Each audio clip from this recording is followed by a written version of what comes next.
Hey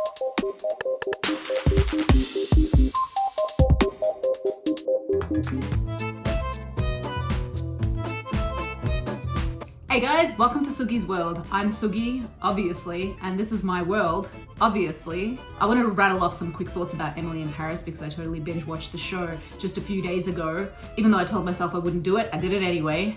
The allure of this show definitely comes down to a couple of things. One, the creator being Darren Star, who is the same creator of Sex and the City. So if you love Sex and the City, you're just like, whoa, like what's he gonna do with this show? I have to check it out. The second thing is that it's about a girl who goes to work and live in Paris for a year. Like, who doesn't want to live and work in Paris for a year?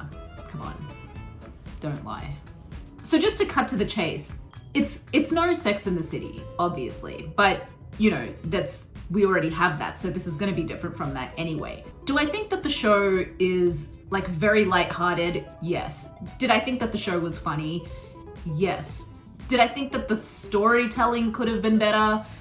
Yes. After watching the first episode, I did turn to my sister and I did say to her, I'm like, look, you know, I feel like she comes across as like way too overly optimistic and bubbly. You don't really see any vulnerabilities in her. Sure, she's like a new girl in a new city and there's like that, all of that, but like she already looks too perfect to begin with. So you're like, what is her like character arc gonna be? You know, the great thing about Sex and the City was that it wasn't a show about women that were perfect and that were just like, yeah, like look at me, I'm just gonna walk down New York City and act like I own this city. No, like they had a lot of vulnerabilities, they made a lot of mistakes, they made some bad judgment calls. They weren't perfect characters, and that was the best thing about it because that made them a little bit more relatable and likable. I think the problem that they made with Emily was that she does kind of come across like she's too perfect, like right out the gate. So yeah, I don't know, I think they could have like done some certain things to improve her character there, but I mean, like all in all, it's still like it's a fun show. From like the 5th episode onwards, I was like totally hooked. Like I couldn't stop watching it from that point.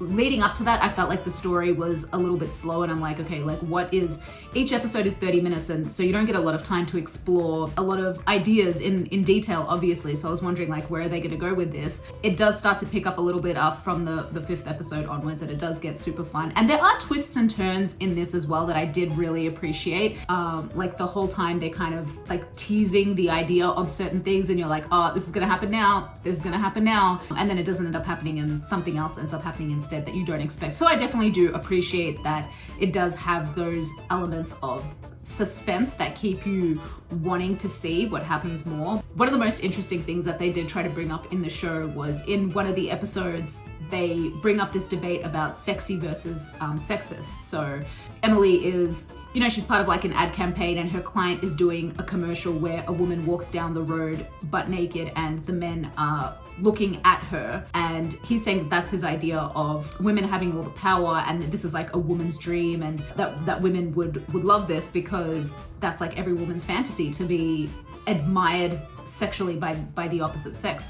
And Emily has like a different, like a more American opinion of that, and she says, no, that's actually like highly sexist. This doesn't look like it's her dream at all. It looks like it's the male gaze, so, and they're objectifying her, so this is not sexy, it's sexist. And I appreciate the way that the show did bring that up and gave two sides to this this way to interpret this information, because when I first listened to it, I'm like, oh, this is sexist as hell, and they are totally objectifying her. But then you hear the other character's point of view and you're like, oh, no way. I felt like they did a good job balancing both of those point of views, and then in the end they ultimately leave it for social media to decide, which would have been very interesting to see the results on that one. And I think the storytelling in general would have been better if the episodes kind of had more of that meat to it, like a bit more of that substance. I think the great thing about making a show like this in today's day and age is that you can open the floor to talking about certain ideas that otherwise you wouldn't normally get to talk about. It's a good opportunity to do that. So I like that they did that in that episode, but then they didn't really do it in any other episode. The rest of it was just very like surface level storytelling, which, you know, it doesn't make it a bad show, but it just certainly just didn't make it great in my eyes either. So the next bit is kind of like a spoiler, so if you haven't seen the show and you obviously don't want it spoiled for you, then don't listen to this part from where I start talking now. that episode where Emily comes home to Camille's house and she ends up having adult relations with her brother, and then you find out that her brother is only 17. You don't expect that at all, which was really good. But then immediately after I was like, oh wait, like, is that kind of messed up? You know, if the genders were reversed and she was like a guy in her late 20s who had sexual relations with a girl who was 17, that would be like really messed up by today's cultural standard. So we kind of like just playing it off because, you know, it's okay because she's a girl and he's a guy and we think like it's okay. I don't know, maybe that's not a big deal. Maybe it is, maybe it's not, I'm not sure. But I'm just saying, for me, when I saw that, I was a bit like, is that messed up? I don't know. Yeah, what do you guys think about this show? Let me know. If you enjoyed this video, give it a thumbs up and consider subscribing if you do like the channel. Thank you so much for watching this video.